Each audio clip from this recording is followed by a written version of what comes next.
오랜 기다림 끝에 부부에게 찾아온 소중한 아기. 너무 큰 행복이죠. 그런데 제가 본 게 빙산의 일각이더라고요. 왜요? 생후 한 달도 안 된 아기에게 행해진 충격적인 학대 행위. 뭐합니까? 부모의 눈을 피해 아이를 괴롭힌 산후 도우미의 이중적 태도와 아, 책임 회피에 급급한 파견 업체의 실태를 취재했습니다. 학교 이런 게. 소중한 아기가 학대당한 정황을 목격한 지 한 달. 시간이 어떻게 흐른지도 모르겠답니다. 6개월 이상 노력을 해서 되게 어렵게 가졌던 아기였거든요. 예. 육아에 대해 열심히 공부했지만 초산이었기에 어려운 것이 많았고 도움받을 곳을 알아봤다는데요. 맞아요. 처음에 진짜 막 아무것도 몰라요.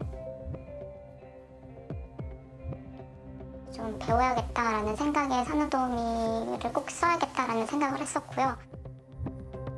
그러던 중 정부 지원 서비스를 알게 됐고 당연히 검증된 업체들만 있으려니 믿고 보건소에 문의했습니다. 정부 지원 산후도우미 업체 리스트가 30개 정도 목록을 주셨던 걸로 기억하는데 보건소에서 꼼꼼히 살펴본 후 선택한 한 업체. 대표에게 괜찮은 분으로 소개해달라고 했다는데요. 네. 아주 경력이 많고 프리미엄급 관리사로 단 한 번의 컴플레인도 없었던 분이라고 하고 추천을 받았습니다.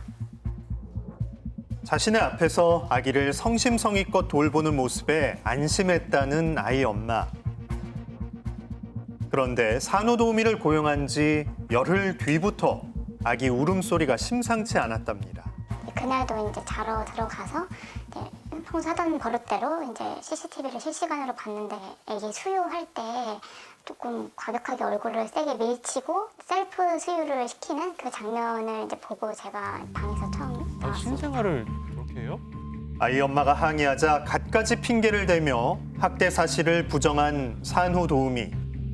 녹화된 영상을 보여주자 업체에 알리지 말 것을 요구했답니다. 그런데 영상을 끝까지 확인했는데 제가 본 게 빙산의 일각이더라고요. 영상을 본 부모는 한동안 말을 잇지 못했답니다. 태어난 지 3주 된 아기의 목을 제대로 받치지 않고 앉는 건 기본. 안쓰러워. 그 채로 이리저리 거칠게 흔들고 아기 머리를 밀치거나 상하 좌우로 빠르게 흔들기까지 합니다. 그러니까. 아유.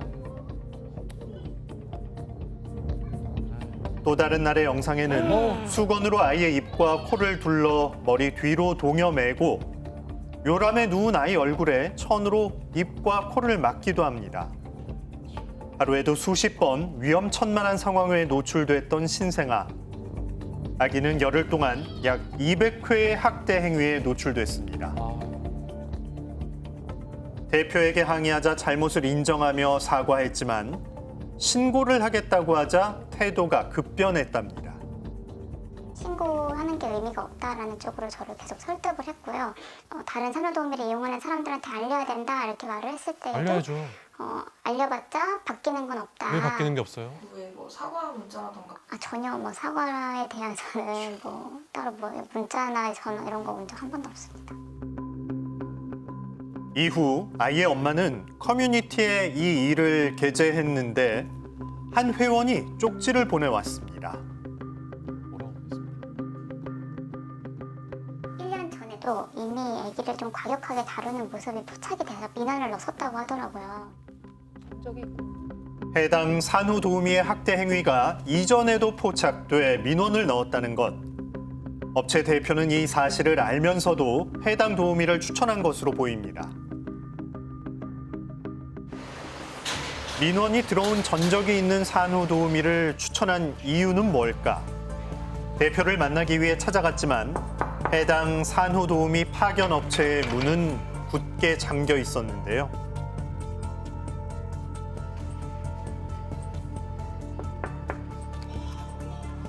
불이 꺼져 있던데 네, 맞아요. 자주 불이 꺼져 있나요? 네, 보통 월 초에만 시험이 있어요. 업체 대표와 어렵게 통화가 연결돼 이야기를 나눌 수 있었습니다. 놀랄 논란이 됐던 분이 그 전에 컴플레인이 있었다는 네, 저는 이제 본사고요. 그냥 세탁장일 파악을 하는 거라 신고를 하지 말아달라고 하셨다는데 그게 사실인가요? 그렇게 한 건 아니에요. 멀리 크지 않기 때문에 사실 신고만이 답은 아닌 것 같다. 그 산후도우미 분들은 좀 어떻게 관리가 되고 있나요? 네, 현장 관리 감독은 저희가 할 수 있는 게 아니고 논란이 커지자 산후도우미를 아동학대 혐의로 경찰에 직접 신고했다는 업체 대표. 도경찰청 요청수사팀으로 이첩을 해가지고 그쪽에서 수사하고 있거든요. 하지만 산후도우미는 학대 혐의를 인정하지 않는 듯 보였는데요. 아기한테 그러면 안 된다는 사실을 모르셨나요? 내가 진짜 일부러 그런 거 아무것도 없고 내가 부주의는 있었을지 몰라도 너무하네요 진짜. 미안하지 않으신가요? 사람 하나 아주 생매장 시키려고 작전 들을 하는 것 같아. 마음대로 하세요. 해당 업체를 관리 감독하는 보건소. 이후 어떤 조치를 했는지 문의해봤습니다. 그 리스트 여기서 제공해 주는 걸로 알고 있는데 그 제외는 됐나요? 그 이유는 저희 잘 모르겠어요. 바뀐 건 없어가지고. 문제가 발생한 지 한 달이 지났지만 여전히 영업 중인 업체. 왜 아무런 행정 조치가 없는 걸까? 수사가 종결 처리되면은 어떤 조치가 취해질 텐데 지금 상황에서는 수사 진행 중인 거기 때문에 이 사람이 실제로 아동 학대다라고 판정이 된 게 아니잖아요. 근데 그런 추측성을 가지고 행정기관에서는 처분을 내릴 수 있는 부분은 아닌 거죠. 작년 2월 울산에서 산후도우미의 학대 행위로 생후 100일 된 아기가 사망했는데요. 문제의 도우미 파견업체 역시 아무런 책임도 지지 않고 쭉 운영을 했습니다. 현재 60시간의 교육만 이수하면 누구나 산후도우미 자격을 갖출 수 있는데요.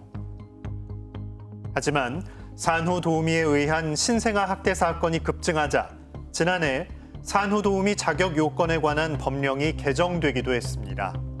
하지만 시행 전인 지금은 누구나 할 수 있는데요. 해당 법령이 시행돼도 문제는 남습니다. 신생아를 대상으로 벌어지는 일이다 보니 혐의 입증이 어렵고 관리 감독 체계가 미비하다는 겁니다. 아직은 안 된 거죠? 기존의 이제 아동학대 기준들이 좀 다 큰 애들 기준으로 이게 거의 논의가 되고 있는 상황이에요. 그런 부분들이 좀 보완될 필요가 있고 이제 위탁업체에서 주로 관리를 해요. 그냥 위탁업체에 돈만 지급하고 나라에서는 이제 뭐 사회보장정보원에서 일부 관리를 하긴 하는데 정확하게 이제 관리를 못 하고 있죠. 아예 국가에서 관리하는 방향으로 가는 것도 필요할 것 같아요. 다행히 아기 몸에선 특별한 이상이 발견되지 않았지만 아직 경과를 지켜봐야 한답니다. 아무래도 좋겠네요. 앞으로 좀 수많은 사람들이 정부 지원 산후도우미를 또 이용할 텐데 이런 피해를 보지 않게 이런 사실을 좀 여러 사람들에게 알리고 싶었고 또 그분이 다시 일할 수 없도록 제도적으로 좀 강화됐으면 좋겠다는 생각에서 그렇게 됐습니다. 아동학대 관련 법령 보완 그리고 산후도우미와 파견업체에 대한 엄정한 관리 감독이 시급해 보입니다.